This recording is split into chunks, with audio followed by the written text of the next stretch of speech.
Every morning started the same way, with aching joints and memories.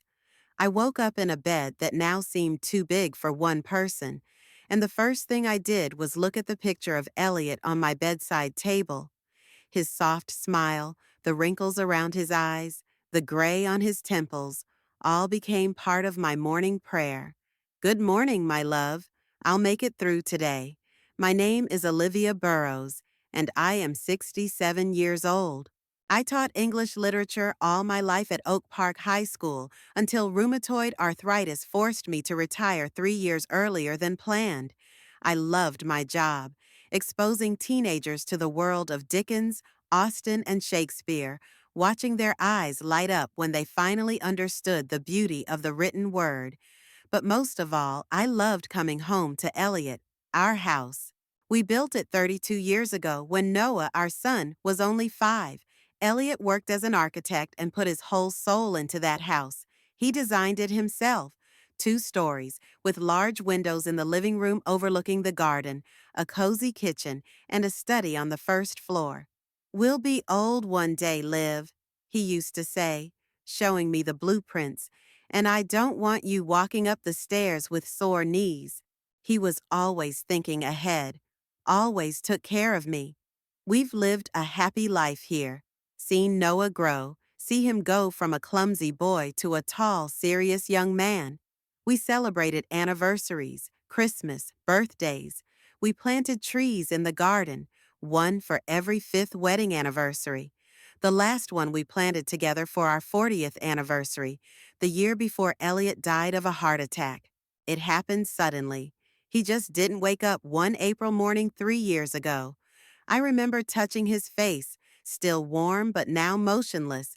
I remember screaming, calling an ambulance, even though somewhere deep inside I knew it was too late.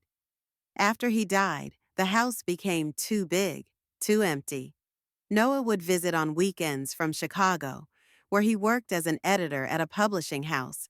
His visits were short and filled with awkward silences.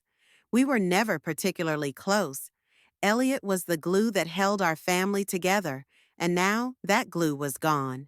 A year and a half ago, Noah introduced me to his fiancée, Peyton Drake. Tall, slender, with flawless skin and cold blue eyes. She worked at an advertising agency and always seemed to be evaluating everything around her in terms of potential profit. I remember her looking around my house on her first visit, and her gaze lingered on the stained glass windows Elliot had commissioned, especially for our living room. "What marvelous windows," she said then. "They must have cost a fortune." Something in her tone made me wince, but I dismissed the feeling. After all, she was my son's choice, and I wanted us to have a good relationship. They were married 3 months after they met, a modest ceremony in a city park. I remember sitting in the front row, clutching Elliot's handkerchief in my hands, and thinking about how he should have been there to see our son create his family. After the wedding, Noah and Peyton left on a wedding trip for 2 weeks, and when they returned, they started coming to see me more often. Their visits became longer, their conversations more lively. Peyton inquired about my health, helped with cleaning, and cooked dinner. I was touched by her attention and thought my first impression was a lie. And then the stroke happened. It was an ordinary Tuesday. I was working in the garden, weeding the beds of roses that Elliot loved so much. Suddenly my vision blurred. The left side of my body went numb, and I fell to the ground. I remember looking up at the sky, trying to call for help, but only a wheeze came out of my throat. I was found by my neighbor Ruth Prescott, who had come by to borrow a watering can. She called an ambulance and called Noah. I remember his terrified face in the hospital. I remember Peyton holding my hand while the doctor explained what had happened. "Mild ischemic stroke, doctor," Bramble said. "You were lucky. Mrs. Burrows had help arrived later. The consequences could have been much more serious. You'll need rehabilitation and constant care for a while. I can hire a nurse," I began, but Noah interrupted me. "No, Mom. Peyton and I will move in with you, at least for a while, until you get better." I looked at Peyton, expecting to see displeasure, but she was smiling and nodding, agreeing with her husband. Of course, Olivia. We can't leave you alone like this. So they moved into my house. Noah took his old room on the second floor, and I made a guest bedroom next door for Peyton. At first, their presence was a blessing. Noah drove me to my physical therapy sessions. Peyton cooked and cleaned. They were attentive and caring. But slowly, subtly, the atmosphere in the house began to change. The first bell rang was a conversation I overheard a month after they moved in. I went down to the kitchen late at night to get a glass of water and heard Noah and Peyton's muffled voices in the living room. "How much do you think this house could be worth?" Peyton asked. "The neighborhood is nice. The lot is big." "I don't know," Noah replied. "Maybe 500,000? But Mom would never sell it. You know how attached she is to this place. She's not gonna live here forever." Peyton's voice was steady, businesslike. "After her stroke, she's gonna have a hard time managing a house this big. Sooner or later, she'll have to move into a nursing home or something." "Peyton, what?" "I'm just looking at the future. She's gonna leave the house to you. You're her only heir. And then we can sell it and buy a condo in downtown Chicago, like we always wanted." I froze on the kitchen doorstep, trying to breathe quietly. My heart was racing and my mouth was dry. Was that really the reason for their sudden concern? Were they just waiting until I was too weak to live on my own, and then planning to sell the house Elliot and I had so lovingly built? No, I couldn't believe it. I must have misunderstood. Peyton's just practical and forward-thinking, that's all. And Noah. Noah loves me. He's my son, my flesh and blood. He can't be so calculating. I convinced myself that I had misinterpreted their conversation and went back to my room without water. But the seed of doubt had been planted. For the next few weeks, I watched their behavior closely, noticing little things I'd previously ignored. The way Peyton went through my things when she thought I couldn't see. The way she appraised the antique set I'd gotten from my grandmother. The way Noah asked about my finances, my insurance, my will. "I just want to make sure everything's okay, Mom," he'd say. "After what happened, we need to be prepared for anything." I nodded and smiled, but anxiety was building inside me. My health was improving slowly. My left arm had partially regained mobility, but I still limped and tired quickly. The rheumatoid arthritis that had worsened after the stroke made every movement a struggle. But I tried not to show my weakness. Something told me it was dangerous. About 2 months after we moved in, Noah and Peyton started inviting their friends over to the house. Without warning, without my permission, I would wake up to loud voices and laughter, come downstairs, and find the living room filled with strangers. "Oh, Mom," Noah would say when he saw me in the doorway. "We didn't mean to wake you up. It was just some friends stopping by for a drink." The friends looked at me with poorly concealed impatience, as if I was an inappropriate intrusion into their party. In my own house, Peyton started rearranging furniture without asking my opinion. One day I returned from a physical therapy session to find that Elliot's old chair, the one he liked to read in the evenings, was gone from the living room. "It was too shabby," Peyton explained when I asked, "and it was taking up a lot of space. I put it away in the attic." I wanted to object, but Noah put his hand on my shoulder and said, "Peyton's right, Mom." That chair was old and uncomfortable, and come to think of it, it made the room feel more spacious. I nodded, swallowing my objections. I didn't want to seem ungrateful after all they'd done for me, but I lay awake for a long time that night, thinking about Elliot's chair, lonely in the dusty attic. Noah took me to physical therapy less and less often, citing work he could do remotely. Peyton complained of small-town boredom and increasingly left for Chicago for days at a time. I began to feel like a burden, an unwelcome guest in my own home. One morning, I was awakened by sounds in the garden.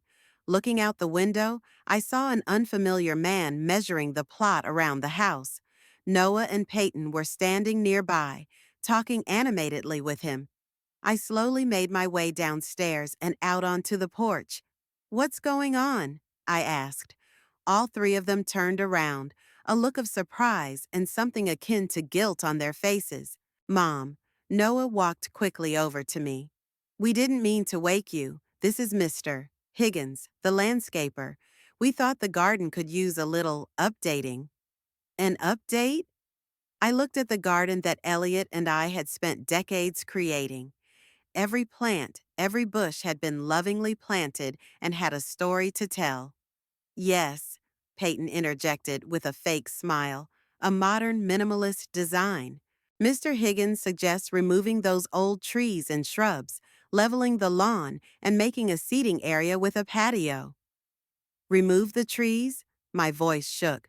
"But Elliot and I planted them for every fifth anniversary. They're, they're part of our history." Noah and Peyton exchanged glances. Mr. Higgins shifted awkwardly from foot to foot. "Mom?" Noah's voice was patient, like he was explaining something to a child. "These trees are old, some of them sick. They could fall during a storm and damage the house. It's a safety issue." "And property value," Peyton added, but bit her tongue when Noah gave her a warning look. I felt something inside me break. They weren't even trying to hide their intentions. They were planning the future of my house without me in it. "I don't want any changes to the garden," I said firmly. "Please leave, Mr. Higgins. My children have made the mistake of thinking they can make these decisions without my consent." Mr. Higgins nodded, mumbled an apology, and quickly walked away. Noah and Peyton looked at me with poorly concealed irritation. "Mom, you're being unreasonable," Noah began. "Unreasonable?" I felt anger rising inside of me. "This is my house, Noah, mine and your father's. You are guests here, and you have no right to change anything without my permission." "Guests?" Peyton's face contorted. "We've been living here for 2 months, taking care of you, cooking, cleaning. And what do we get in return? Nothing but complaints and recriminations." "Peyton," Noah said warningly, but she didn't stop. "You have no idea how much we sacrificed our plans, our lives to be here. And for what? For the right to listen to you constantly bring up your precious Elliot and pretend it's still the 19th century." I backed away as if I'd been punched. Noah put his hand on Peyton's shoulder, but he didn't stop her or apologize for her words. I saw agreement in his eyes. He was thinking the same thing. "If it's so hard for you here," I said quietly, "no one's keeping you. I can hire a nurse." "With what money?" Peyton snorted. "Your pension was barely enough to pay the bills." It was true. After Elliot died, the financial situation became strained. His pension had stopped, and mine was really barely enough for basic expenses. "I could sell something," I said stubbornly, "or take out a mortgage." "And lose the house?" Noah shook his head. "No, Mom. We'll stay here. We'll look after you. Just, try to be more flexible. Times change, and the house has to change too." I couldn't find anything to say. They were right about one thing. I needed their help. I couldn't afford a caregiver without risking losing the house. And the house was all I had left of my life with Elliot, so I kept my mouth shut. I nodded. I went back to the house. And that evening, lying in bed and looking at Elliot's picture, I thought for the first time that maybe my family wasn't as caring as I wanted to believe, that maybe I'd have to be more careful and smarter than I'd realized. Because behind the smiles and words of caring, I was starting to see greed and impatience. I didn't want to believe it. I didn't want to think that my own son could be so calculating. But the seeds of doubt sown by that overheard conversation were beginning to sprout, and I was afraid to see what fruit they would bear. After the incident in the garden, something changed definitively. An invisible wall grew between me and the young couple, and it grew stronger every day. The care that Noah and Peyton had shown in the first weeks evaporated like morning fog in the sunlight.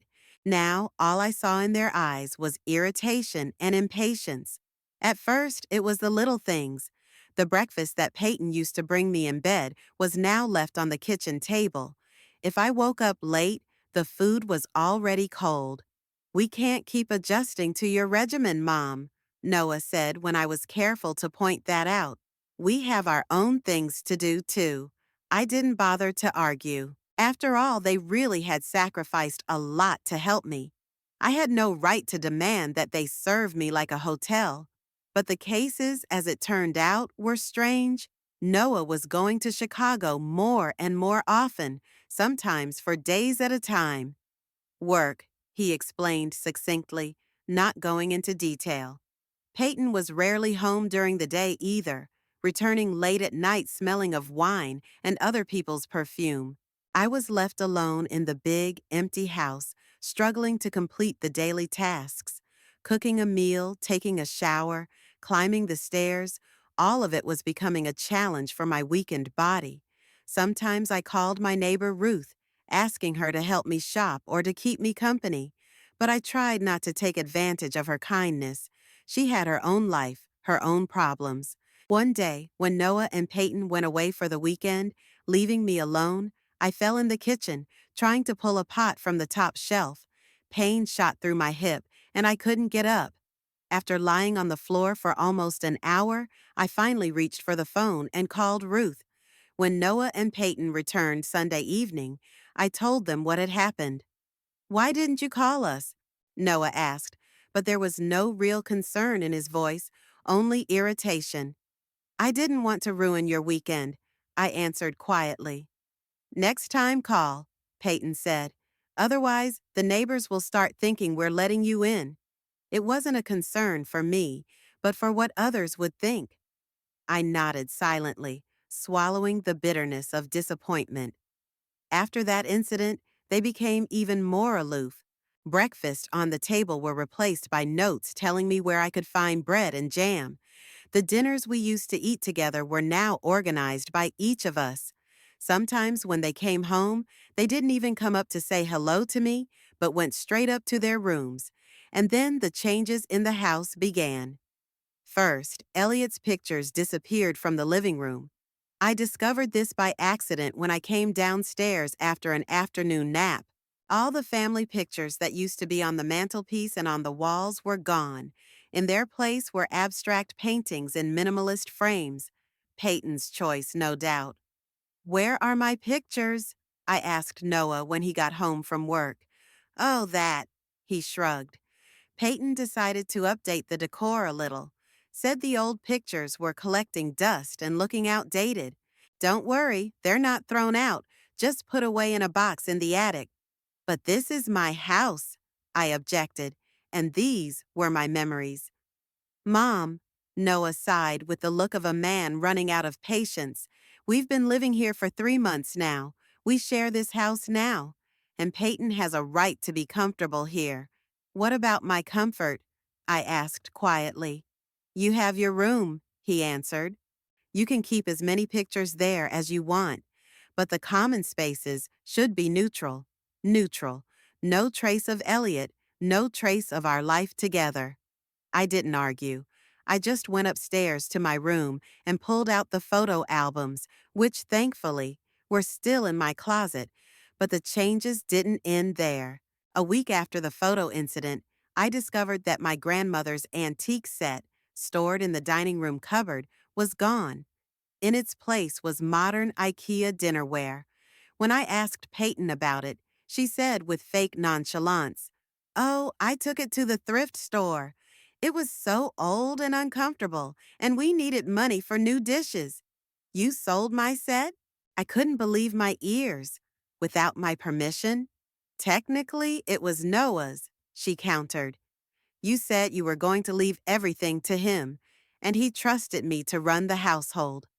I looked at my son, expecting him to stand up for me, but he just shrugged. "Peyton's right, Mom. The old dishes were just taking up space, and she got good money for it. How much? I asked, feeling my anger boiling up inside me. $400, Peyton said proudly. That set was worth 10 times that, I said quietly. It's been in our family for 4 generations. Well, now we have practical dishes that we'll actually use, Peyton said. And some money for other things. I wanted to ask what other things, but I didn't, because I already knew the answer. The money from the sale of my things wasn't for household expenses. It was for the young couple's entertainment, restaurants, bars, new clothes for Peyton. I'd see the checks they sometimes forgot to clear off the table. Gradually, my house became unrecognizable. The antique wall clock that Elliot had bought for our first anniversary was gone from the hallway. The books I'd collected all my life were removed from the shelves in the living room and replaced with decorative knickknacks. Even the curtains I had sewn with my own hands were removed and replaced with blinds. Every time I protested, the response was the same. This is our shared home now. You need to pace yourself. You can always move to a nursing home if you don't like it here. The last phrase, thrown by Peyton in the heat of another argument, especially hurt me. I was beginning to realize that they were really waiting for me to give up and leave, leaving them the house. But I wasn't going to give up. This was the house that Elliot and I had built for our family, a house where every corner held the memories of our lives. I couldn't let them erase those memories, turn our family nest into a faceless page from an IKEA catalog. And yet, I was afraid of the conflict, afraid that if I pushed too hard for my rights, they'd just move away and leave me alone. And I wasn't sure I could do it on my own.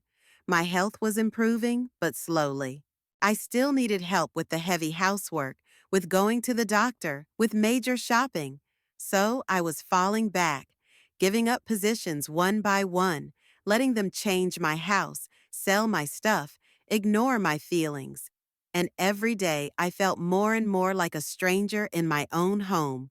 One evening, about 5 months after they moved in, I heard loud voices and laughter downstairs. When I came downstairs, I found the living room filled with people. About 10 young couples sitting on couches, drinking wine and talking loudly. On my dining room table, snacks were spread out, and in the center stood a bottle of expensive whiskey that Elliot kept for special occasions.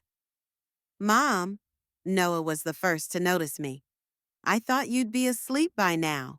It's hard to sleep with all this noise, I replied, glancing around at the strangers who were now awkwardly looking at each other. These are our friends from Chicago, Noah explained. They're here for the weekend, and we thought we'd have a little party. You could have warned me, I said. I would have gotten ready, cooked something. Oh, don't worry, Olivia, Peyton interjected with a strained smile. We've organized everything ourselves. You don't have to do anything. Go back to bed, rest. She was talking to me like I was a child or an elderly person who was out of her mind, in front of strangers, in my own home. Actually, I'd like to join you, I said, straightening up. Since the party was being held in my house, it would be rude not to meet the guests. Peyton and Noah exchanged quick glances. I could see that my presence was unwelcome, but I didn't care. This was my house, and I had a right to be in any part of it. Sure, Mom, Noah said with a strained smile. Have a seat. I'll introduce you to our friends. The next hour was one of the most humiliating of my life. The young men greeted me politely, but immediately lost interest and went back to their conversations. Noah and Peyton pretended to be happy to see me, but I could sense their irritation. They talked about things I wasn't familiar with, new movies I hadn't seen, fancy restaurants I'd never been to, people I didn't know. I sat on the edge of my own couch like I was an unwanted guest and watched strangers drink Elliot's whiskey from our crystal glasses, put the glasses on wooden surfaces without coasters, smoke on my porch, tossing cigarette butts into my rose bushes. Around midnight, I couldn't take it anymore and went up to my place. No one noticed me leaving, or pretended not to notice. Lying in bed, I listened to the loud music and laughter from downstairs and felt tears streaming down my cheeks. When Elliot had been alive, our house had always been full of guests, but they were our mutual friends, our family gatherings. Now I was an extra at someone else's celebration of life that was taking place in my house. The party didn't end until the morning. I spent the next day cleaning up the mess, the wine stains on the carpet, the cigarette butts in the garden, the broken glass in the bathroom. Noah and Peyton slept through lunch and then left without a word of thanks for me cleaning up after their friends. It had become business as usual. Parties, loud companies, strangers staying overnight. Sometimes I would come downstairs in the morning and find strangers sleeping on my couch. They would look at me with sleepy eyes, not realizing who I was. "Oh, that's my mom," Noah would explain if he was nearby. "She lives with us. She lives with us." Not, "We live in her house," but "She lives with us," as if they were the owners and I was the unwanted guest. One day, I had the courage to ask them to warn me about guests in advance. "This is my house," I said, "and I have a right to know who is in it." "Of course you do, Mom," Noah replied with that condescending smile I was beginning to hate. "We'll do our best to warn you, but sometimes things happen spontaneously, you know?" I understood. I realized that my opinion meant nothing to them, that they only saw me as an obstacle, a nuisance to their plans. Every day I felt more and more isolated. Noah and Peyton were spending less and less time at home, and when they did show up, they only spoke to me out of necessity. Sometimes they just nodded at me in the hallway and went upstairs to their room without saying a word. My requests for help, to go to the pharmacy to get medicine, to take them to the doctor, to help with the cleaning, were increasingly met with irritation. "Mom, we have our own lives too," Noah said. "We can't be tied to you 24 hours a day. If you need constant help, maybe you should consider a nursing home," Peyton added. "There you'd be taken care of by professionals." I knew they were hoping for me to leave. I knew they were already planning how they were going to run the house after I left. But I wasn't going to give up so easily. "I'll manage on my own," I said. "Or I could ask Ruth to help." "Ruth, Ruth, always Ruth," Peyton snorted. "You can't exploit an old neighbor all the time." But Ruth was the only person who really cared about me. She came by almost every day, bringing fresh baked goods, helping with small chores, just sitting with me and talking.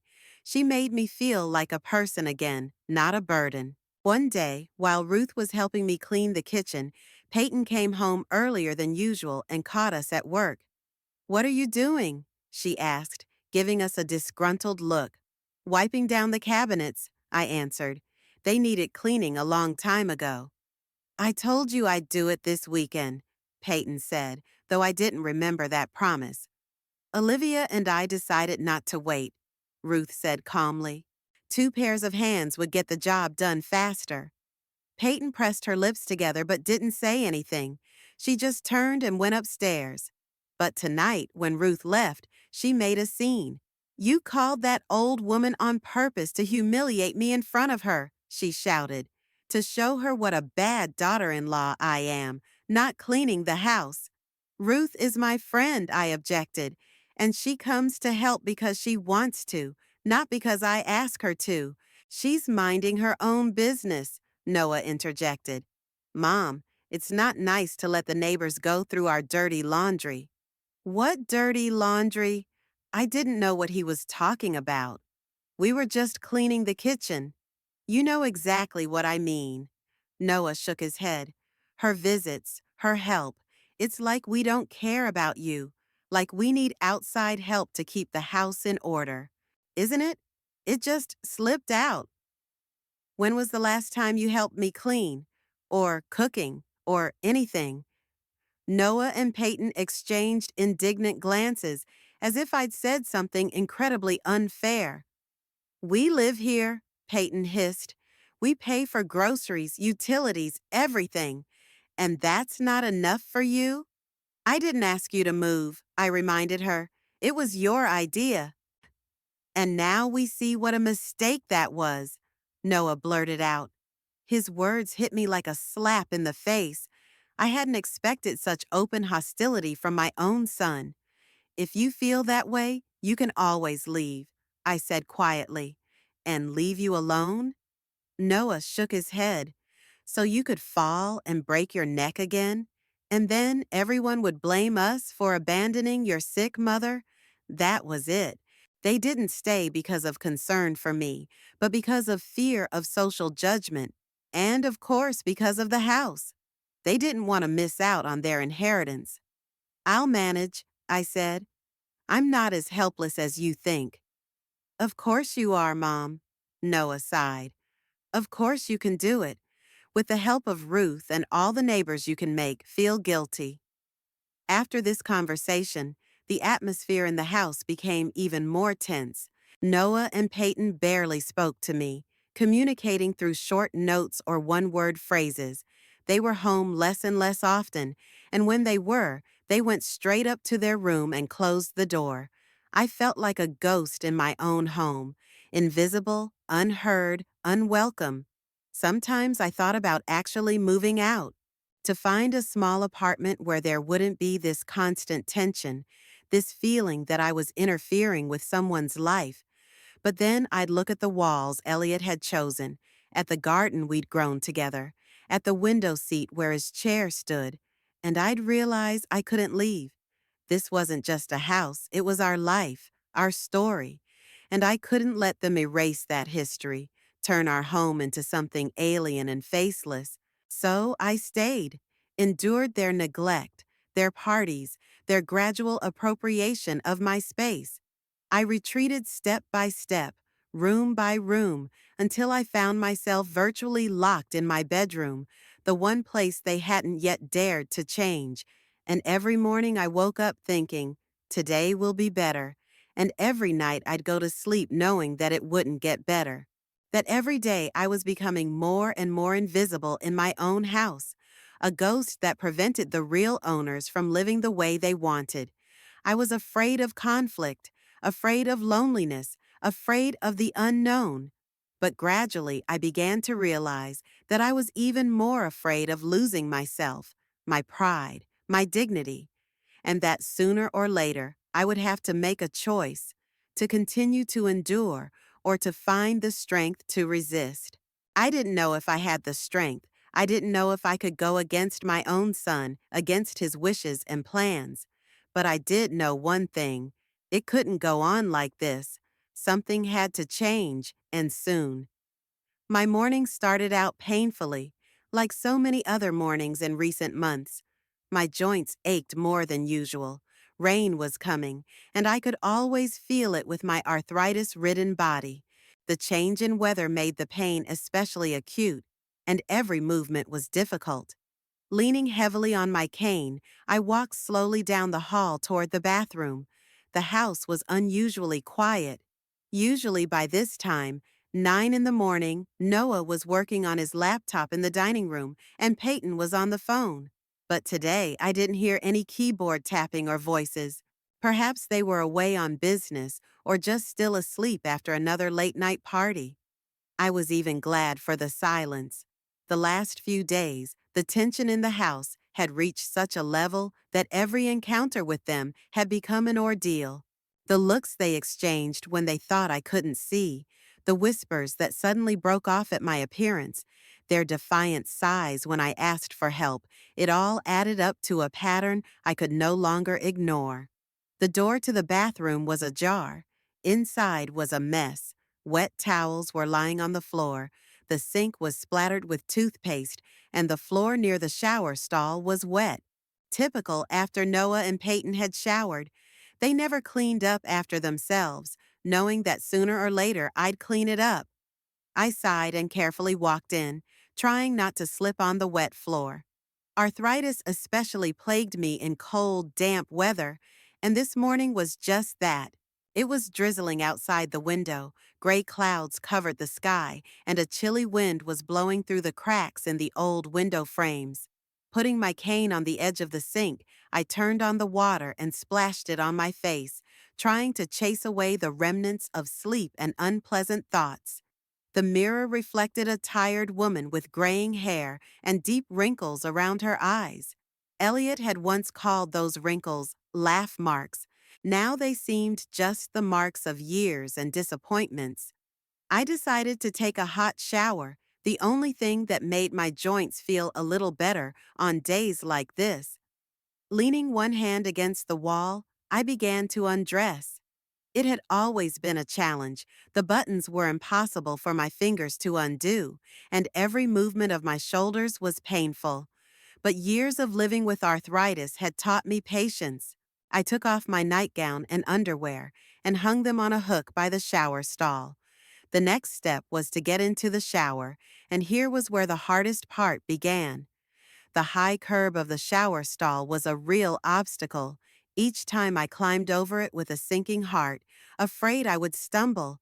I took my cane and, leaning on it, began to carefully shift my weight onto my right foot to bring my left foot into the cabin. And then what I had always feared happened. The cane slipped on the wet floor, my foot twisted, and I lost my balance. The fall seemed endless. I saw the floor fast approaching and tried to grab onto something, but my fingers only slipped on the smooth surface of the sink. The impact was deafening. I fell onto my right side, and my body exploded with pain. I lay stunned for a few seconds, not realizing what had happened. Then I tried to move and cried out at the pain that pierced me. My right side, thigh, and shoulder were throbbing so badly that black spots swam before my eyes. Help! My voice sounded weak, barely audible. I coughed and tried again. Noah, Peyton, help me, please. Silence. Maybe they really weren't home? Or did they just not hear me? I tried to pull myself up, leaning on my left arm, but the pain was so intense that I fell to the cold, wet floor again. Help! I screamed louder, putting all my strength into the scream. Somebody. This time I heard footsteps. Thank God they were home. I was relieved now Noah would help me up, take me to the bedroom, maybe even call a doctor. The bathroom door opened wider, and I saw Peyton.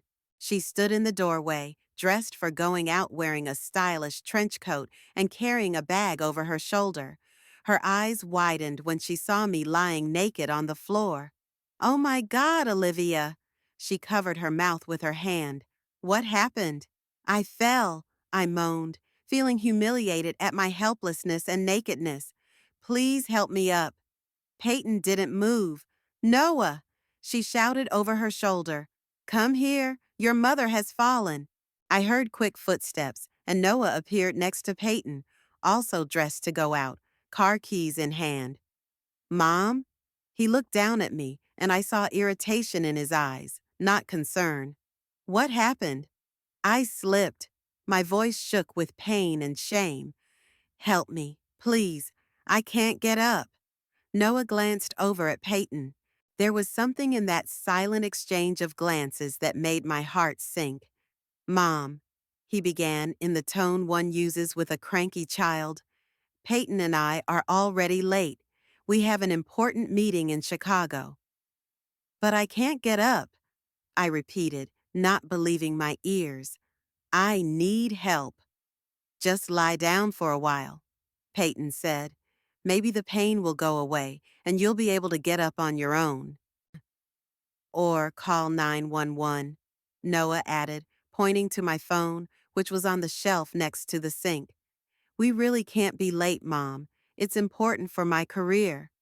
I stared at them, and the reality of what was happening slowly crept into my consciousness. My son and his wife were going to leave me, naked and helpless, lying on the cold tile floor because they had some kind of meeting. "Please," my voice trailed off. "I just need you to help me up and get to the bed. It'll only take 5 minutes." "Mom?" Noah sighed with obvious impatience. We can't just drop everything every time you have a problem. We're not nurses, you know. We have our own lives, our own jobs, our own plans. We're not nurses, Peyton echoed, her voice as annoyed as if I'd fallen on purpose to ruin their day. If you need constant care, maybe it's time to consider a facility. I looked up at them, and for the first time I saw them for real. The cold, selfish people for whom I was just a burden, an obstacle to a home and an inheritance. Are you really going to leave me here? I asked quietly. We'll be back tonight, Noah answered, avoiding my gaze. You just need some rest, and you can get up. The phone is nearby, and if it gets worse, call an ambulance. With those words, they left the bathroom, closing the door behind them. I heard them talking softly in the hallway, then the sound of their footsteps on the stairs, the slam of the front door, and finally the sound of the car leaving. They were really gone, left me behind. Time dragged agonizingly slow. I tried to find a comfortable position to ease the pain, but every movement brought a new wave of agony. The cold tiles sucked the heat out of me, and I began to shiver, lightly at first, then more and more. The phone was on the shelf just a few feet away, but it could have been on the moon. I couldn't reach it. I tried to crawl over, but the pain in my hip was so intense that after a few centimeters, I gave up. Gradually, my consciousness faded. I thought of Elliot, of how he took care of me when I was sick, how he never left me alone in a time of need. I don't know how much time passed, an hour, two, maybe more. I dozed, woke up in pain, fell back into half asleep.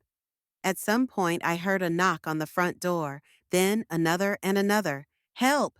I shouted, but my voice was weak, impossible to hear through the closed doors and walls. The knocking stopped. Whoever was there was gone. I felt hope leave me. And then I heard the sound of the back door opening and a familiar voice. Olivia, are you home? Ruth. It was Ruth, my neighbor and my only real friend. She had a spare key to the back door. Ruth, I screamed, putting all my strength into it. I'm in the bathroom. Help! I heard quick footsteps, and a moment later, the bathroom door swung open.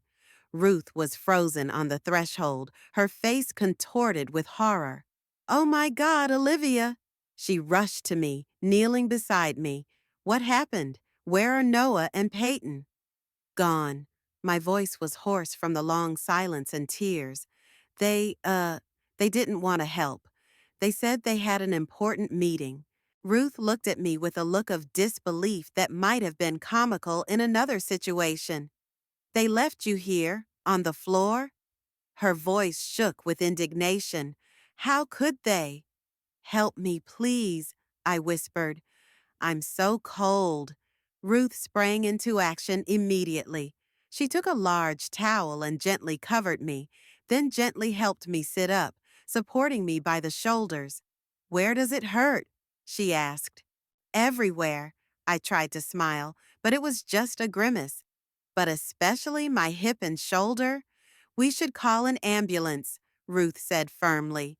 You could have broken something. No, I shook my head. Just help me to the bed. I'm sure it's not broken, just badly bruised. Ruth helped me dress and walk to the bedroom. She covered me with a blanket and went into the kitchen to make tea. While Ruth was in the kitchen, I lay looking up at the ceiling and thinking. What had happened today was not just an incident, not just an act of selfishness. It was betrayal in its most brutal form. My son and his wife had shown their true colors, and I could no longer pretend not to see the truth. I'll make you some tea and get you some painkillers, Ruth said when she returned, and then we'll talk about what to do next. I need to call Lawrence, I said firmly. Dash Lawrence Holbrook, your attorney? Yes, I nodded. It's time to make some changes in my affairs. Ruth nodded understandingly. She knew about my will, in which I'd left everything to Noah. The house, the savings, the jewelry left by my mother. everything I had was to go to my only son. Are you sure? She asked cautiously. Absolutely. My voice strengthened. They showed me today that they only care about my property, not me. Well, if they're only interested in the inheritance, they'll be sorely disappointed. Ruth helped me reach the phone on the bedside table and dial Lawrence Holbrook's number. Lawrence and I weren't just client and attorney, we were friends. He was best man at our wedding, Noah's godfather, and one of the few people who genuinely supported me after Elliot's death. Lawrence Holbrook speaking. A familiar voice answered after a few beeps. Larry, it's Olivia, I said, using his old nickname. I need your help. Olivia, what's wrong? Are you okay? Not really, I sighed. I needed to change my will right away. I briefly told him about the situation with Noah and Peyton, about their behavior over the past few months, and finally about today's incident. With each word, his silence grew more and more tense. This is unacceptable, he finally said. I've always thought Noah was a good boy, but this is just cruel. Yes, I agreed. And I can't take it anymore. I want to disinherit Noah completely. Are you sure about that? There was no judgment in his voice, only concern. It's a big decision, Olivia. I've never been so sure, Larry. They left me lying on the floor, naked and helpless, because they had some kind of meeting. They said they weren't my nurses. Well, I'm not an ATM either. Lawrence sighed. All right, Olivia, I'll prepare a new will. Who do you want to leave your estate to? I want to set up a charity to help the elderly without family support, and I want to leave a portion to Ruth. She's the only one who's really cared for me lately. That's a good idea, Lawrence approved. I'll draw up the papers and come over tomorrow to sign them. Do you need any more help? No, thank you. Ruth's with me. She'll take care of me. Okay. I'll see you tomorrow, Olivia. Hang in there. I hung up the phone and leaned back against the pillows, feeling strangely relieved. For the first time in a long time, I'd done something decisive, something that would change my life. Do you really want to leave me part of the inheritance? Ruth asked, still surprised. Yes, I smiled at her. You're the only person besides Elliot who saw me as a human being, not just a sick old woman, and I want to thank you for that. Ruth squeezed my hand. You don't have to thank me, Olivia. We're friends. That's what friends do. Take care of each other. The next day, Lawrence arrived with the papers. I signed a new will disinheriting Noah. My house and most of my savings would go to a charitable foundation, and Ruth would receive a substantial amount of money. Noah was left only Elliot's personal belongings, a watch, cufflinks, a few books. As I signed the papers, I felt a weight lift from my shoulders. It was the right decision. Elliot would understand and approve. I spent 3 days in bed recovering from the fall. Ruth came by twice a day, in the morning before work and in the evening afterward. She brought me food, helped me with my hygiene, and just sat around telling me the news of the town. Her concern was genuine, without a shadow of annoyance or ostentatious sacrifice. Noah and Peyton acted as if nothing had happened. They would leave early in the morning and return late at night. Sometimes I'd hear them come up the stairs, stop for a moment at my door, as if wondering if they should peek in, and then continue on their way to their rooms. No apologies, no questions about my well-being, no offers of help. I was no longer surprised or hurt by this. What happened in the bathroom was the final straw that shattered the illusions I had about my son and his wife. I saw them for what they were and no longer expected them to be loving or caring. On the fourth day, I felt well enough to get out of bed and walk downstairs. Leaning on the new, more stable cane Ruth had brought me, I walked slowly down the hall, trying not to strain my bruised hip. Every step was a dull ache, but I was determined to get back to normal. The house was empty. Noah and Peyton were gone, as usual. I went into the kitchen, put on the kettle, and sat at the table, enjoying the silence and freedom from wary eyes. Lawrence was due to stop by today to give me a copy of the new will. I was looking forward to his visit. I wanted to talk to someone who had known me most of my life, who remembered Elliot and understood what I'd been through. The doorbell rang around 11. I got up slowly and went to open it, trying not to wrinkle my nose in pain. Olivia! Lawrence hugged me gently, afraid of hurting me. You're looking better. How are you feeling? Alive, I smiled. Come in, Larry. I was just about to have some tea. We went into the kitchen, where I poured tea for both of us and took out the cookies Ruth had brought. Lawrence put a thick envelope on the table. Here's a copy of your new will, he said. I've drawn it up as we discussed. The original is in my office, in the safe. Thank you, Larry. I took the envelope and placed it in front of me. I don't know how to express my gratitude for your help. No thanks necessary. He waved his hand. Elliot and I were like brothers, and I'm glad I could help you in your time of need. We sat and drank tea and reminisced about old times, the college where Elliot and Lawrence had gone to, the party where we'd first met, our wedding, Noah's birth. They were bright memories, full of joy and hope, but they made the present even more bitter. Noah has changed a lot, Lawrence said thoughtfully. I remember him as a lively, sensitive boy. Elliot was so proud of him. Elliot saw only good in him. I sighed. Maybe I was too hard on him as a child. Maybe it was my fault that he grew up like that. No, Olivia. Lawrence covered my hand with his. Don't blame yourself. You and Elliot gave him everything: love, education, support. His choice of what kind of man to become is his responsibility, not yours. I nodded, grateful for those words. Deep inside, I knew he was right, but my motherly heart was still searching for excuses for my son. We didn't hear the front door open. We didn't notice the footsteps in the hallway. It wasn't until Noah appeared in the kitchen that we realized we were no longer alone. Mom? He looked surprised to see me at the table. Are you feeling better? Yes, thank you, I answered dryly. Lawrence, Noah nodded at our guest. I didn't expect to see you here. Hello, Noah. Lawrence stood up and shook his hand. I stopped by to give your mom some papers. Papers?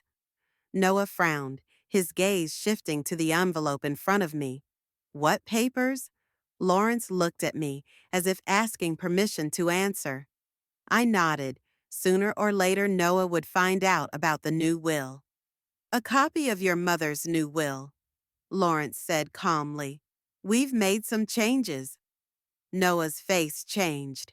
Surprise changed to alarm, then suspicion. Changes? What changes? I wanted to answer, but Lawrence beat me to it. Olivia has decided to create a charitable foundation and give most of her estate to it. I think it's a noble decision. Noah turned pale. His gaze flicked from Lawrence to me, then to the envelope on the table. A charitable foundation? His voice trembled. What about the house? The house will go to the foundation too, Lawrence answered, not noticing or ignoring my warning cough. The foundation will help the elderly who are without family support. Olivia thought it was a worthy use of her inheritance. Noah stood leaning against the door jamb, as if his legs had suddenly gone weak. He looked at me with an expression I couldn't quite decipher: shock, hurt, anger, maybe even fear. Mom, his voice was barely audible. Did you disinherit me? I straightened, ready to face his anger, but Noah didn't yell or threaten. Instead, he turned and walked quickly out of the kitchen. I heard him run up the stairs, the slam of his room door, then the muffled sound of a phone call. I'm sorry, Olivia. Lawrence looked embarrassed. I shouldn't have told him all that. It just came out. It's okay, Larry, I shrugged. He would have found out anyway. Maybe it's even better that it happened now that you're here. Lawrence left half an hour later. apologizing for his indiscretion and promising to be in touch. I was left alone in the kitchen, waiting for the storm I knew was about to break. Noah came downstairs an hour later. His face was pale and his eyes were red, like he'd been crying. He sat down across from me and was silent for a while, gathering his thoughts. "Why, Mother?" he asked at last. "Why did you do it?" I looked at him, the son I loved with all my heart, despite everything that had happened, and I decided to tell him the truth, without softening or excuses. "Because you left me lying on the bathroom floor, naked and helpless, and you went to a meeting. Because you and Peyton made it clear that you only cared about my possessions, not me." Noah flinched as if from a blow. He opened his mouth, closed it, opened it again, but he didn't say a word. "I kept my eyes closed to the truth for a long time," I continued. "I watched you and Peyton change my house, sell my stuff, ignore my feelings. I saw you waiting for me to die, or at least for me to move into a nursing home so you could have everything I had. But I kept hoping that I was wrong, that somewhere deep inside you still loved me. What happened in the bathroom proved me wrong." "Mom," Noah finally found his voice, "you don't understand. We had a really important meeting. We couldn't be late. We thought you could handle it on your own or call for help." "No, Noah." I shook my head. "You don't have to lie, at least not now. You knew I couldn't get up. You saw that I was naked, helpless, that I was in pain. And you chose to leave. You said you weren't my nurses." "Well, I'm not an ATM either." Noah lowered his head. I saw his shoulders shudder. Was he crying? Or was it an act? "I called Peyton," he said quietly. "She's on her way home now. Mom, please let's talk when she gets here. I'm sure we can work things out." I nodded. I wondered what strategy they would choose. Would they threaten or plead? Or maybe try to convince me I wasn't in my right mind? Peyton arrived 20 minutes later. She flew into the house without even closing the door behind her and rushed into the kitchen. Her usually flawless makeup was smeared, her hair disheveled, her eyes red from crying. "Olivia, dash!" She ran over to me and knelt down next to my chair. "Olivia, please forgive us. We've been so selfish, so cruel." I stared at her in amazement. This was not the cold, calculating Peyton I knew. This woman looked broken, genuinely remorseful. "Noah and I have talked a lot these past few days," she continued, squeezing my hands in hers. "We realize how awful what we did was, leaving you alone when you needed us the most. It's unforgivable, but please give us a chance to change. We'll change, I promise." Noah walked over and stood next to his wife. His eyes were full of tears, too. "Mom, please." His voice trembled. "We were blind and deaf to your feelings. But we love you. You are my mother, the only one I have. Please don't reject us." I sat stunned by this sudden flood of remorse. Part of me wanted to believe them, wanted to see in those tears and please a sincere realization of my mistakes. But the other part, more sober and cynical, knew the truth. "Noah called you and told you about the will," I told Peyton. "And you decided that crying and apologizing was the fastest way to get your inheritance back." Peyton recoiled as if I'd hit her. For a moment, the mask of remorse slipped, and I saw cold calculation in her eyes. But she quickly regained control. "No, Olivia, you're wrong." She shook her head. "Of course we're upset about the will. Who wouldn't be? But this isn't about the money or the house. It's about you, about our family. We want to make things right." "Mom," Noah knelt down beside his wife. "I know we hurt you. I know I betrayed your trust. But please give us another chance. We will prove ourselves worthy of your love and trust." I looked at them, the young couple kneeling in front of me, faces contorted with pleading. I felt nothing but weariness and disappointment. Stand up, I said quietly. This is humiliating for you and for me. They rose, exchanging quick glances. In those glances, I saw uncertainty, fear that their strategy wasn't working. I'm not changing the will, I said firmly. So, if that's the only reason for your sudden remorse, you don't have to waste your energy. But, Mom, Noah began. No, Noah. I raised my hand, stopping him.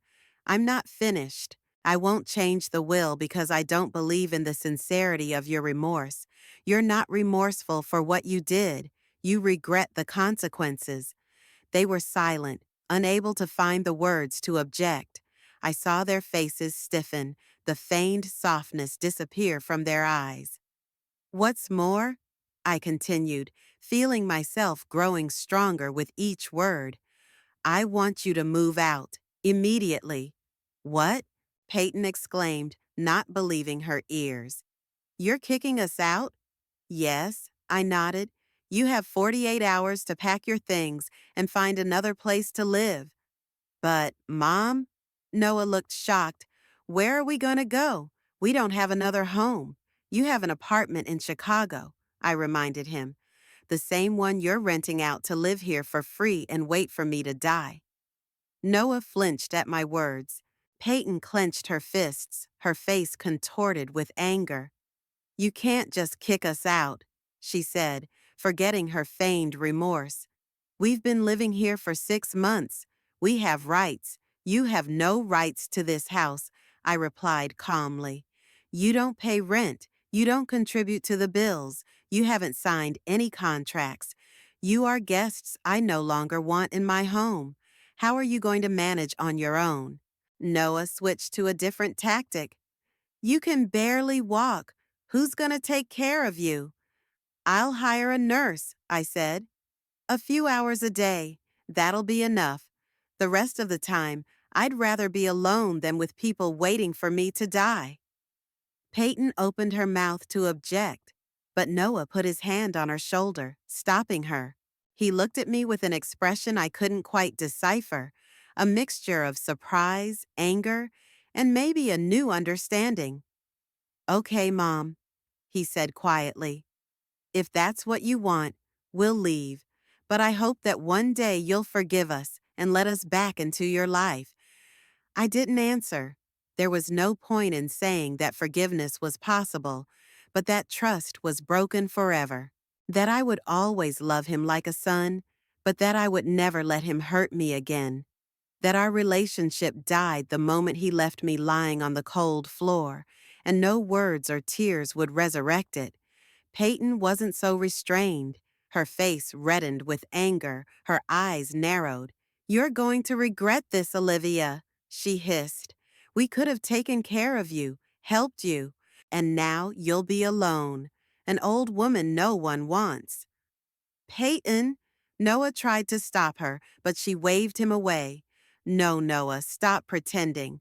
She disinherits you, kicks us out of the house, and you're still trying to be a good son? She doesn't deserve that. I looked at my sister-in-law, her face contorted with anger, and felt nothing but pity. How empty and petty her life was, if she measured everything by money and possessions. Go away, I said quietly. I said quietly, and don't come back until you're ready to pack up and leave for good. Noah took Peyton's hand and pulled her toward the exit. She resisted, still wanting to say what she thought, but he was persistent.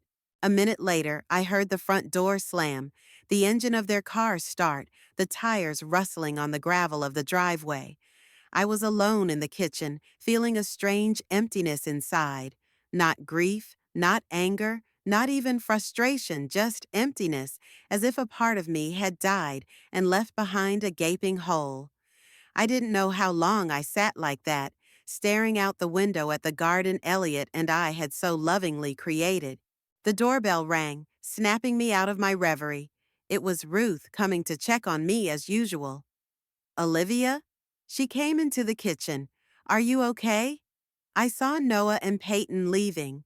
They looked upset. I nodded and told her briefly what had happened. Ruth listened without interrupting, but her face grew sterner with every word I said. You did the right thing, she said when I had finished. They don't deserve your kindness. I know, I sighed, but that doesn't make it any easier. It will. Ruth took my hand. In time. In the meantime, I'll be here to help you find a good caregiver, and I'll come by every day. You're not alone, Olivia. I squeezed her hand, grateful for her support. Yeah, I'm not alone. I have a real friend, and that's more valuable than the fake care of self-serving relatives. In the evening, Noah returned alone. He was quiet and reserved, avoided making eye contact with me. Peyton and I got a hotel room, he said. We'll come over tomorrow to pack, if you don't mind, of course. I don't mind, I replied, but I want you to leave your keys when you leave. He nodded, still not looking at me. Mom, he began uncertainly, I know what we did was awful. I know I betrayed you, but please don't close the door completely. Maybe in time? Maybe. I didn't want to give false hope, but I couldn't completely deny my only child either. Time will tell, Noah. He nodded, accepting my answer. He stood there for a moment, as if he wanted to say something else, but then he just turned and walked away.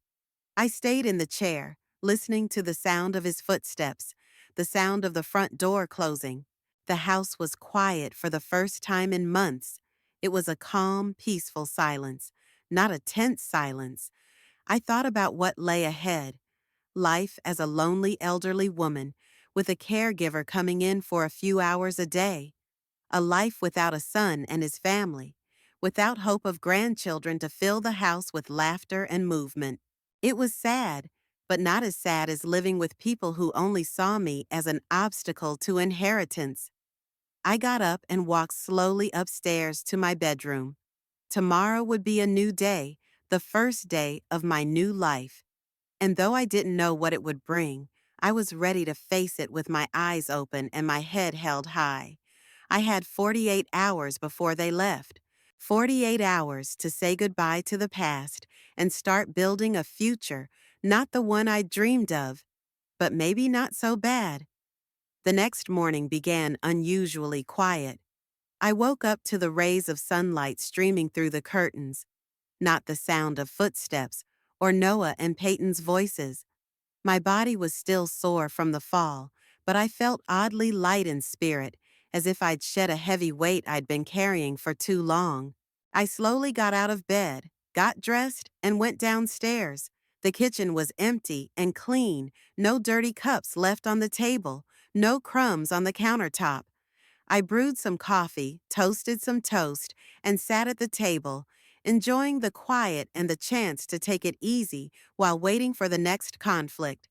Around 10 in the morning, Ruth arrived.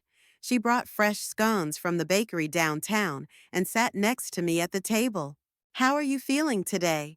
she asked, scrutinizing my face. "Strange," I answered honestly. "Calm, but also empty, I guess. Like something's over, and I don't know what's going to happen next." Ruth nodded understandingly. "That's okay. You've made a big decision, broken off a painful relationship. It takes time to get used to the new reality." We talked about practical things, about finding a caregiver, about how to organize my life without constant help. Ruth suggested making a list of care agencies that could provide a qualified person for a few hours a day. "And I'll check in every day," she added, "in the morning before work and in the evening after. You won't be alone, Olivia." I squeezed her hand, grateful for her support. Maybe my new life wouldn't be so bad. The sound of a car pulling up interrupted our conversation. I looked out the window and saw Noah's familiar silver sedan parked in front of the house. "They're here to pick up some things," I said to Ruth. "I hope it's gonna be all right." Ruth straightened, her face serious. "I'll stay," she said firmly, "just in case." I didn't object. Ruth's presence gave me confidence. The door opened and Noah and Peyton came in. They looked different than they had the day before, more focused, more confident, and it was unsettling. "Good morning, Mom," Noah said, entering the kitchen. "Ruth." He nodded to his neighbor, but there was no warmth in his voice. "We came here to talk," Peyton added, standing next to her husband. "I thought you came to get your stuff," I replied. We had nothing more to talk about. Noah and Peyton exchanged glances. Peyton nodded, as if giving her husband permission to continue. "Mom," Noah began, his voice calm, even professional.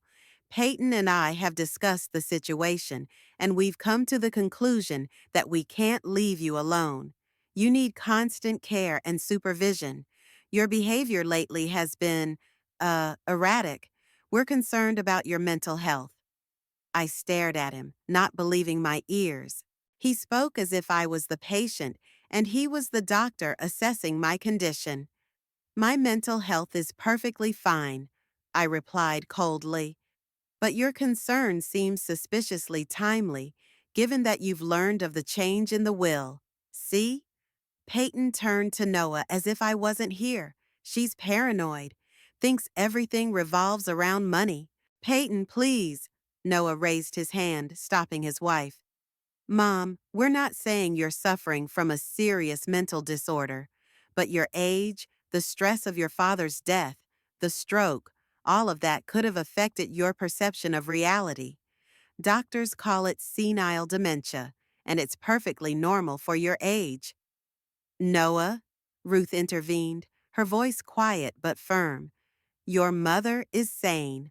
She's making informed decisions based on real experience with you. With all due respect, Ruth," Peyton turned to her neighbor, "you're not an expert. You don't see how she behaves when you're not around. She gets suspicious, accuses us of stealing things she's moved, forgets to take her meds." "That's a lie," I interrupted her, feeling my anger boiling up inside me. "You both know perfectly well that I'm sane. You're just looking for a way to stay in the house and keep waiting for your inheritance. That's what we're talking about." Noah shook his head with feigned sadness. "This obsession with inheritance, this fear that we want to steal your money. That's not healthy thinking, Mom." I looked at my son, the man I'd raised with love, and I didn't recognize him. When did he become such a cold-blooded manipulator? When did he learn to use words as weapons?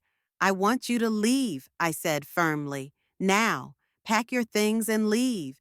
"We can't do that, Mom." Noah shook his head. "We're worried about you. What if you fall again? What if you forget to take your medicine or leave the stove on?" "I'll get a nurse," I repeated. "And Ruth will come by every day." "A few hours a day won't solve the problem," Peyton argued. "And Ruth, with all due respect, she's not old either. What if something happens to her?" "I'm fine. Thank you for your concern," Ruth replied dryly. "Listen, Mom." Noah sat down at the table across from me, his voice softer, more persuasive. "We don't want conflict. We want to help. If you don't want us to live here, there's another option. We can find you a good place in a nursing home. There you'll be cared for by professionals. You'll be safe. And you get a home I finished for him. It's perfect, isn't it?" "It's not about the house." Noah shook his head, but his eyes were telling the truth. "It's about your safety and well-being. My safety and well-being weren't your concern when you left me lying on the bathroom floor," I said, feeling my voice shake. "Don't pretend you care now." "We already apologized for that," Peyton interjected. "We're sorry, but one incident shouldn't undo everything we've done for you." "What have you done?" I asked. "Sold my stuff without permission? Changed my house beyond recognition? Ignored my feelings and desires? See?" Peyton turned to Noah again. "She's turning everything around. In her head, we're the villains who are only thinking about hurting her." "Because we are," I said quietly. "You only care about yourselves and your own interests." Noah sighed, as if he were dealing with a cranky child. Mom, I can see that we're not going to agree today, but I want you to know that we're not leaving. We can't leave you like this. And if you keep insisting, he paused, searching for words. We may have to go to court to get custody of you. I felt a chill run through my body. Guardianship. They wanted to take away my right to make decisions about my own life, my own home. You wouldn't dare, I whispered. We don't want that, Noah replied. But if it's necessary for your safety, we'll do what we have to do. With those words, they both stood up and walked out of the kitchen. I heard them coming up the stairs, the doors of their rooms opening and closing. They weren't going to leave. They had declared war. Ruth sat beside me, her face pale with anger. It's outrageous, she said quietly. They're trying to manipulate you, to intimidate you. And they're succeeding, I admitted. I'm afraid, Ruth. What if they really do file for custody? What if the judge believes them over me? Ruth thought for a moment, then her face brightened. We need to call Lawrence, she said firmly. He's a lawyer. He knows what to do in these situations. I nodded, feeling somewhat relieved. Yes, Lawrence would help. He's known me all my life. He won't let Noah and Peyton take away my independence. Ruth pulled out her cell phone and dialed Lawrence's number. She briefly explained the situation, and he promised to come as soon as possible. Lawrence arrived an hour later, his face serious and focused. He listened to our detailed account of the conversation with Noah and Peyton, making notes in his notebook. It's a serious situation, he said finally. But it's not hopeless. We have several options. They're threatening to file for custody, I said, still feeling scared at the thought. Without a medical opinion that you're incapacitated, Lawrence assured me. But we need to act quickly and decisively. He suggested 3 steps. First, get a report from doctor. Bramble on my mental state. Second, document Noah and Peyton's threats and manipulations. And third, if they refuse to leave voluntarily, call the police to formally evict me. The police? I was scared. But this is my son. Who's threatening to take away your right to control your own life? Lawrence reminded me gently. I know this is hard, Olivia, but sometimes you have to be tough to protect yourself. We agreed on a plan of action. Lawrence went to talk to Noah and Peyton, explaining the legal situation and offering them another chance to leave voluntarily. I could hear the voices in the living room getting louder and louder, especially Peyton's voice, full of indignation and denial. When Lawrence returned to the kitchen, his face was tense. They're not going to leave, he said.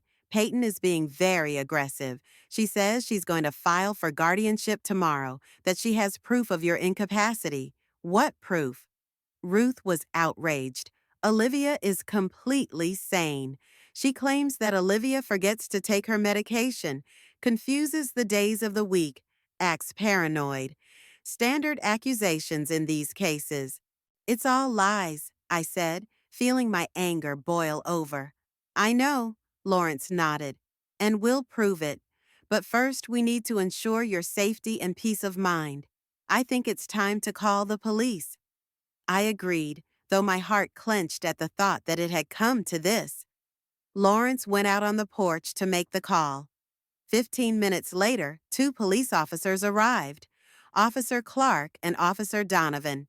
Lawrence explained the situation to them, and they asked me to confirm that I wanted Noah and Peyton out of my house. Yes, I said firmly. I've asked them to leave, but they refuse.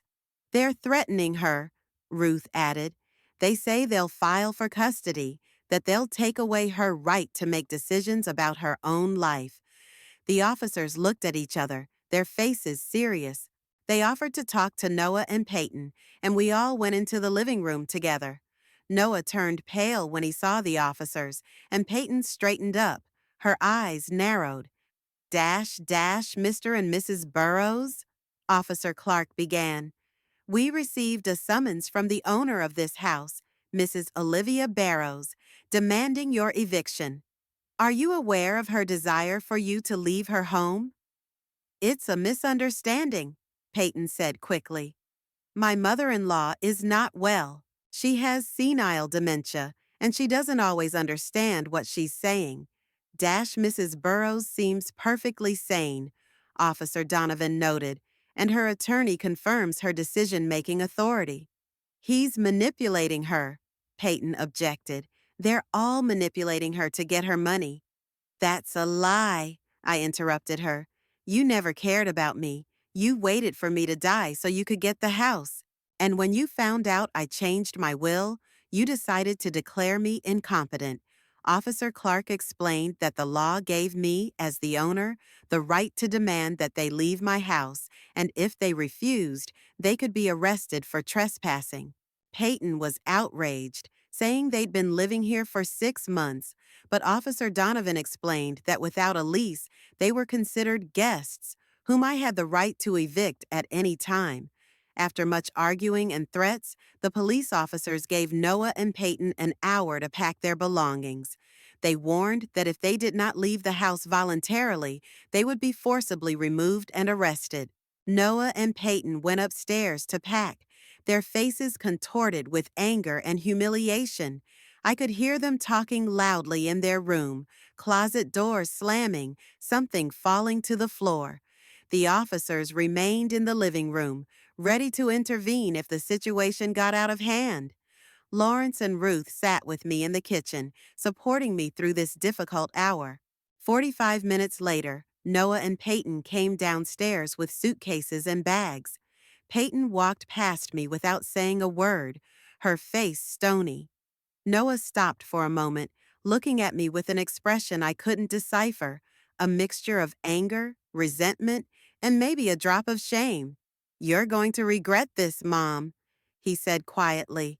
When you're all alone, when you realize you can't manage on your own, remember this day.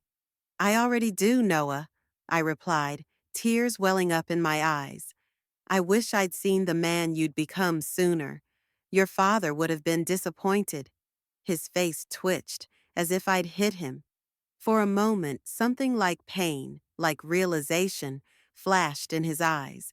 But then Peyton called to him from the porch, and that expression disappeared, replaced by cold indifference. Goodbye, Mom, he said, and walked out of the house. I went to the window and watched them load their things into the car, get in, and drive away down the driveway. No looking back, not waving goodbye, just walking out of my life, probably forever. The cops talked to me some more, made sure I was okay, and left. Lawrence wrote down their names and badge numbers, saying it might come in handy if Noah and Peyton tried to come back or file for custody. Don't worry about custody, he said, seeing my concern. Tomorrow we'll go see Dr. Bramble and he'll confirm that you're sane. Without a medical report to the contrary, there's nothing they can do. I nodded, feeling both relieved and deeply sad at the same time. I had won the battle, defended my independence and my home, but the price had been high. I had lost my son, perhaps forever. Lawrence left, promising to return tomorrow to take me to the doctor. Ruth stayed with me, not wanting to leave me alone on a day like this. She made dinner, helped me take my medicine, and made my bed in the guest room.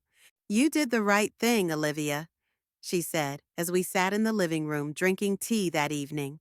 It was a hard decision, but the right one. I know, I sighed. But that doesn't make it any easier. I'm still his mother. I still love him, no matter what. Of course, Ruth took my hand. And maybe one day he'll realize what he's lost through greed and selfishness. Maybe he'll come back, not for the inheritance, but for forgiveness. I nodded, though I didn't particularly believe it. Peyton had too much influence over Noah, and their resentment was too deep. That night, lying in bed, I thought about how my life had changed in the past few days. I had lost my son, but I had gained freedom and dignity. I was alone in a big house, but I had gotten rid of people who saw me only as a hindrance to my inheritance. It was painful. It was scary. It was lonely. But somewhere deep inside, I felt like it was the beginning of something new. Not what I had dreamed of, but maybe not so bad. The first few days of being alone were harder than I expected. The house that had been full of sounds all my life, Elliot's footsteps, little Noah's laughter, and in recent months, even the unwanted voices of Noah and Peyton now fell into a deep silence. I wandered through the rooms, listening to the creak of the floorboards beneath my feet, the ticking of the old clock in the hall, the rustle of leaves outside the window. Sometimes I talked aloud to myself or to Elliot's picture just to hear a human voice. Ruth came twice a day, as promised, morning before work and evening afterward. She would bring fresh bread from the bakery, tell her the city news, and help with the small chores. But she couldn't stay long. She had her own life, her own responsibilities. Lawrence kept his promise and took me to see Dr.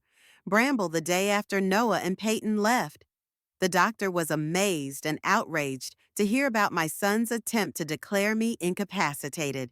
Senile dementia? He shook his head after a thorough examination.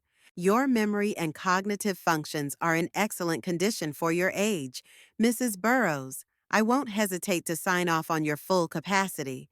That was a relief. Now, if Noah and Peyton tried to file for custody, I'd have an official medical report to refute their accusations. But relief didn't take away the loneliness. Evenings were especially difficult. As the sun set and the house slipped into twilight, I felt the emptiness around me thicken, become almost tangible. I turned on all the lights, the radio, sometimes even the television, just to create the illusion of life around me. I began to question my decision. Maybe Noah was right. Maybe I really couldn't live alone.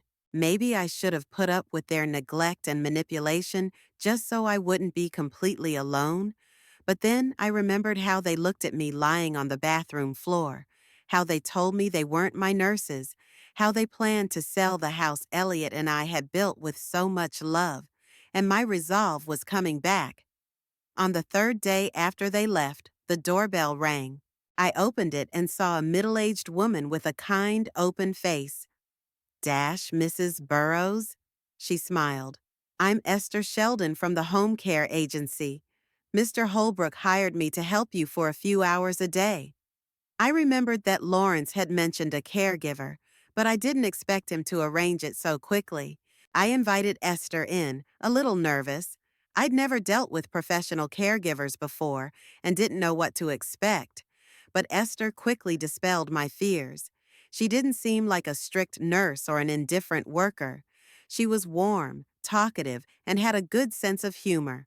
She made it clear right away that she saw her role not as controlling me or telling me what to do, but as helping me live the life I wanted. I'll come for 4 hours every day, she explained. I can help with cleaning, cooking, shopping, taking medications. I can accompany you on walks or to doctor's appointments, or I can just keep you company if that's what you want. You decide what you need. Esther became an important part of my new life. She came every morning at 9 and stayed until 1 o'clock. Because of her, I could shower without fear of falling and being left helpless. I could cook more complicated meals than just toast or soup from a can. I could go out in the garden and work with the flowers knowing that help was around if I needed it. But most importantly, Esther brought life into my home. She told stories about her large family, her 5 grandchildren, the traveling she had done since retiring from the bank, and before she started working as a caregiver.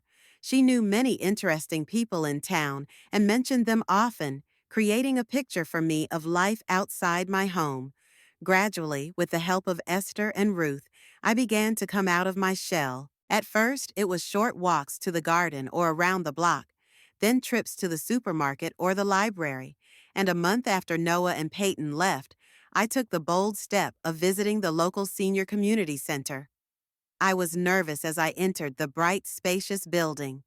It had been years since I had been actively involved with anyone other than family and immediate neighbors. After Elliot's death, I had almost completely shut down in my grief, and then a stroke and arthritis had further limited my mobility and ability to socialize. But my fears were in vain. I was welcomed at the center with warmth and sincere interest. Many people remembered me as a teacher of English literature. Some had studied with me, some had taken their children to me. Dash Mrs. Burrows, exclaimed a full woman with bright red hair. Don't you remember me? I'm Jennifer Parker, used to be Jennifer Mills. You taught me in '97. I stared at her face, trying to see the features of that quiet girl who always sat in the front row and wrote the longest essays in class. Jennifer. I finally recognized her. Of course I remember you. You wrote a beautiful study on symbolism in The Great Gatsby. Her face lit up with joy that I remembered such a detail. We got to talking, and I learned that Jennifer was now teaching literature herself at the same school where I had once worked. She told me about her family, her 3 daughters, her engineer husband. I've often thought about you, she said. You were my inspiration when I decided to become a teacher. I even used some of your methods in my lessons. Her words touched me more deeply than I could express. All my life I had hoped that my work was meaningful, that I was making an impact on the lives of my students, and now, years later, I received confirmation that this was indeed the case. That day, I met several people who became an important part of my new life. Jennifer, who now stopped by my house once a week to discuss literature and education. Harold Finch, a former librarian who started a book club at the center and invited me to join. Beatrice Monroe, an artist who taught drawing classes for beginners and convinced me to try my hand at it despite arthritis in my hands. I started attending the center 3 times a week, Monday for book club, Wednesday for drawing classes, and Friday just to socialize and have tea with new friends. Esther always accompanied me, but as time went on, I became less reliant on her help. My body, though weakened by age and illness, grew stronger with each walk, each new day of activity. At home, I began to change things up too. With Esther and Ruth's help, I retrieved Elliot's chair from the attic and put it back in the living room. We pulled out the family photos that Peyton had put away and put them back in their original places. I even ordered new curtains, bright, floral, not at all in the minimalist style that Peyton loved so much. Gradually, the house became mine again, warm, cozy, filled with memories and beauty. I no longer felt like a ghost within my own walls. I was the owner, and this feeling gave me strength. Of course, there were difficult moments, days when the pain in my joints was so bad I could barely get out of bed. Nights when I'd wake up from a nightmare and reach for Elliot, only to find his side of the bed empty and cold. Moments when I would see a young man like Noah on the street, and my heart would clench with pain and longing. But overall, my life was getting better, richer, fuller. I was no longer just a sick widow waiting to die in an empty house. I was Olivia Barrows, a teacher, a friend, an amateur artist, an active member of the community. It had been 3 months since Noah and Peyton had left. It was fall, my favorite time of year, when the trees in the garden were dressed in gold and purple and the air was clear and spicy. I was sitting on the porch, wrapped in a warm blanket, reading the new book we'd discussed at the club when I saw a familiar car pull up in front of the house, Noah's silver sedan. My heart beat faster from fear, from hope, from a vague sense of foreboding. I hadn't seen my son in 3 months, hadn't heard his voice, didn't know what was going on in his life. Despite everything that had happened, I missed him. The car stopped, and Noah got out. Alone, without Peyton. He looked different, thinner, more tired, but somehow more real. He stood by the car for a few seconds, looking at the house, then walked slowly toward the porch. "Hello, Mom," he said, stopping at the foot of the stairs. "Hello, Noah." I closed the book, looking at him carefully. "What brings you here?" He shifted from foot to foot, clearly nervous. "Yeah, I wanted to see you, to see how you were." "I'm fine," I replied.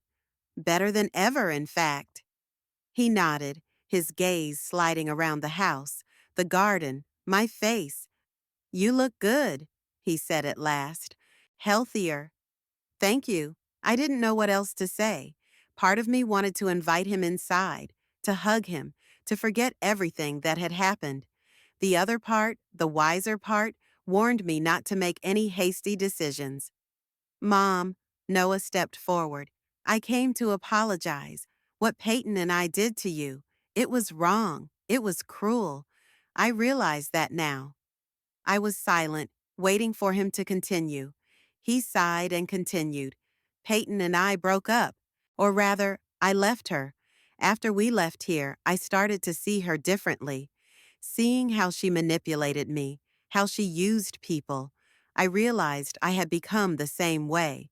Calculating, selfish, thinking only of money and possessions. It was unexpected. I always thought Peyton had a strong influence on Noah, but I didn't think he'd find it in himself to leave her.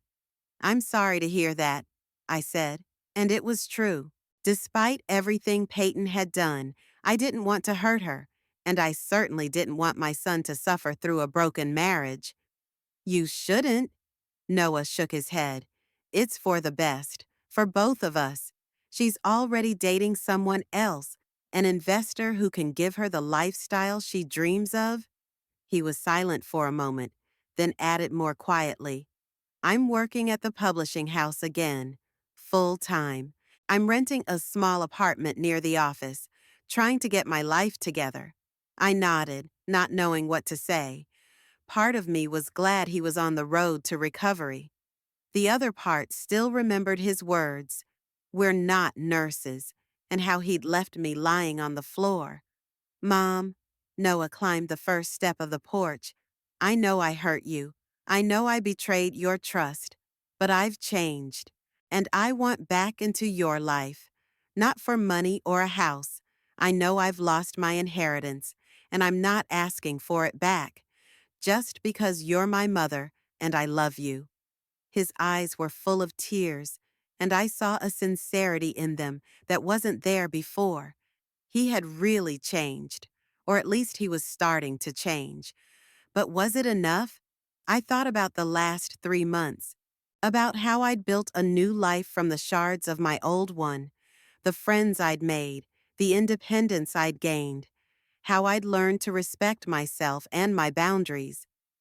"Noah," I began slowly, choosing my words carefully. "I'm glad you found the strength to change your life. I really am, and I believe you're being sincere right now." His face brightened with hope. "But I'm not ready to let you back into my life," I continued. "Not now, maybe never. What happened between us can't be fixed with one conversation or one apology." The hope in his eyes was replaced by pain and disappointment. "But, Mom, I really have changed." "Maybe," I nodded. "But my feelings and my trust can't change so quickly. You didn't just hurt me, Noah. You betrayed me at a time when I was most vulnerable. You were willing to take away my right to make decisions about my own life just to get this house." He lowered his head, recognizing the truth of my words. "What can I do to earn your forgiveness?" he asked quietly. "I don't know," I answered honestly. "Maybe nothing. Maybe time will help. But right now, I'm asking you to respect my boundaries and my decision." Noah stood silent for a moment, digesting my words. Then he nodded, accepting them. "I understand," he said, "and I'll respect your decision. But I want you to know that I'm not giving up. I'll call from time to time, just to see how you're doing, if you'll let me." I thought about it and nodded. "You can call, but don't come over uninvited." "Okay." He took a step back. "Thank you for listening to me. E I'm sorry about everything, Mom. I watched him walk to the car, get in it, and drive off down the same road he'd come. My heart was heavy but calm. I had made the right choice, not the easiest, but the right one. That evening, when Ruth came to check on me, I told her about Noah's visit. Are you sure you did the right thing? She asked me. He is your son, after all. I'm sure, I said. Maybe someday I'll be able to let him back into my life, but not until I'm absolutely sure that he's really changed, and not until my heart is ready to trust him again. Ruth hugged me, and I felt grateful that I had a true friend who supported me, even if he didn't completely agree with my decisions. Life went on. I still attended the community center. I still painted. I still participated in book club.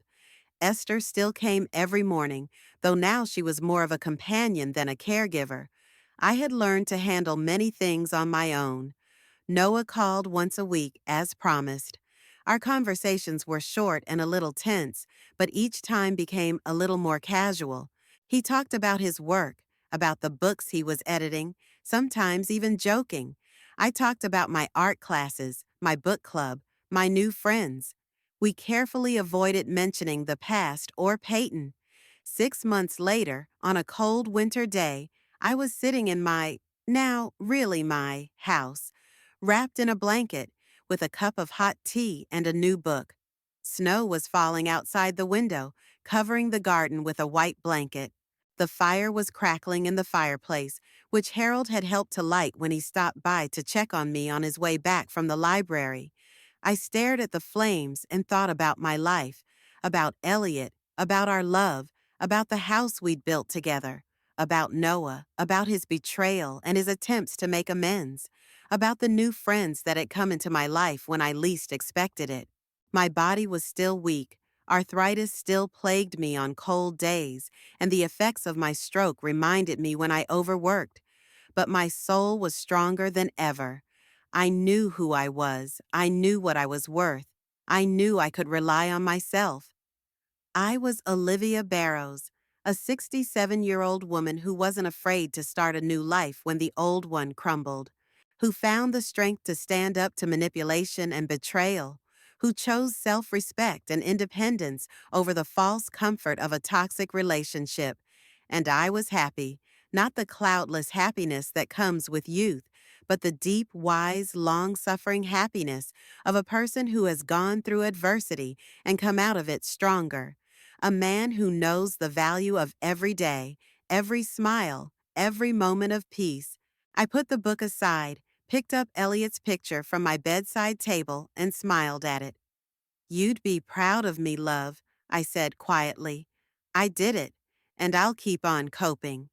Outside the window, the snow continued to fall, covering the world in a pure white blanket. A new beginning, a new chapter, a new life.